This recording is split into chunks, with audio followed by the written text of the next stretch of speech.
Hello everyone, welcome to today's lesson. We're going to continue our astronomy unit by talking about the sun and its properties.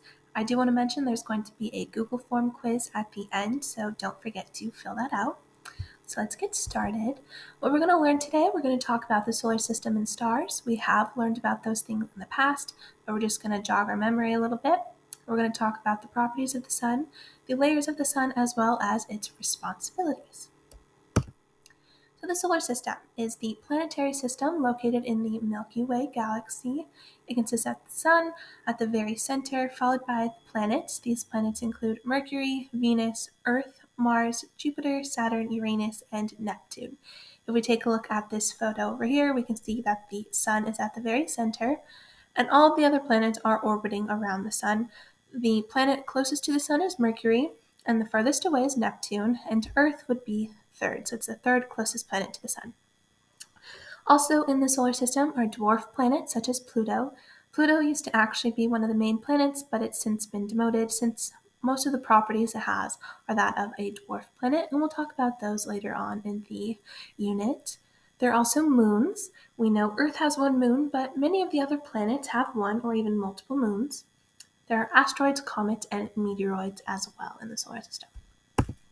So what is a star? A star is a luminous ball of gas made of hydrogen and helium and held together by its own gravity. So in its core, nuclear fusion reactions are happening. And how is a star born? It is born as clumps inside gas clouds, and these clouds collapse in on itself when temperatures reach about 18 million degrees Fahrenheit. And hydrogen and helium nuclei fuse together to form a star. That's what it says behind this little box here. So hydrogen and helium are huge factors of a star, right? So properties of the sun. The sun is actually the only star in our solar system, and it is located in the center, which we saw in that photo earlier, where all of the other planets are revolving around it. So since the sun is the only star in our solar system, it is also the closest star to Earth, which makes sense. When we look out in the sky and see all of those stars, they're typically very, very tiny, right? But when we look out in the sun, it seems a lot bigger, and that's because the sun is closest to the Earth compared to all the other stars, which are located in our galaxy, the Milky Way galaxy, but they're not located inside of our solar system. So the only star in our solar system is the sun. The sun is also a yellow dwarf star, and it is a giant ball of hot plasma. The sun spins on its own axis, just like Earth does.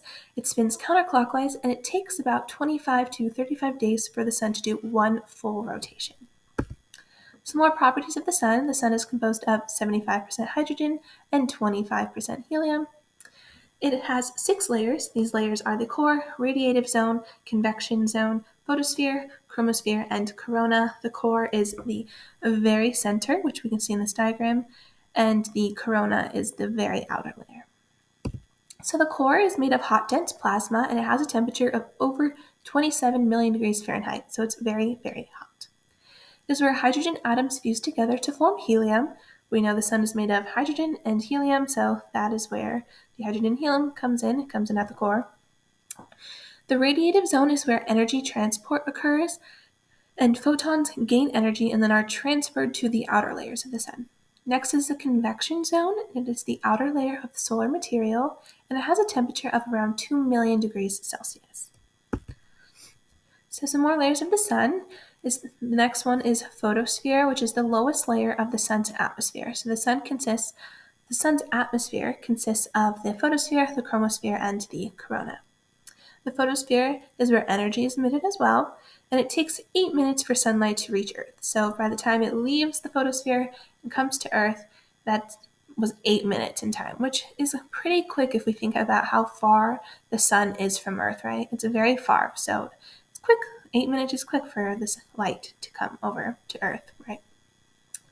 Next is the chromosphere, which is the middle of the sun's atmosphere, and hydrogen atoms absorb energy that are then passed from the surface. And then that energy is converted into red light, which is emitted by the corona. So the corona is the next layer, and it kind of has this red tinge to it.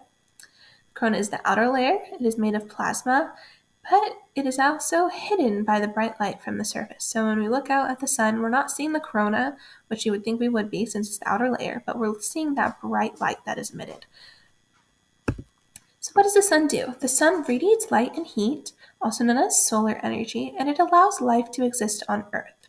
So without the sun, the Earth would not exist, right? All of the other planets would fall out of orbit most likely, and all of the planets as we know it wouldn't be here. Earth and life as we know it wouldn't be here either. The sun is responsible for things like weather, ocean currents, seasons, and climate, and it also drives photosynthesis. That is a huge thing that the sun does. Photosynthesis, we know, is how plants are able to grow. It takes, the energy, releases oxygen, and all of that. So photosynthesis is a huge thing the sun does. That allows plants to grow, and humans and animals eat those plants, right? And so we're able to live as well. So those are huge things that the sun does for us here on Earth. So that is the end of our lesson. Don't forget to complete the Google form quiz. If you watched my lesson wholly and took notes, you'll be able to do this quiz just fine. So thanks so much for watching my lesson and good luck on the quiz.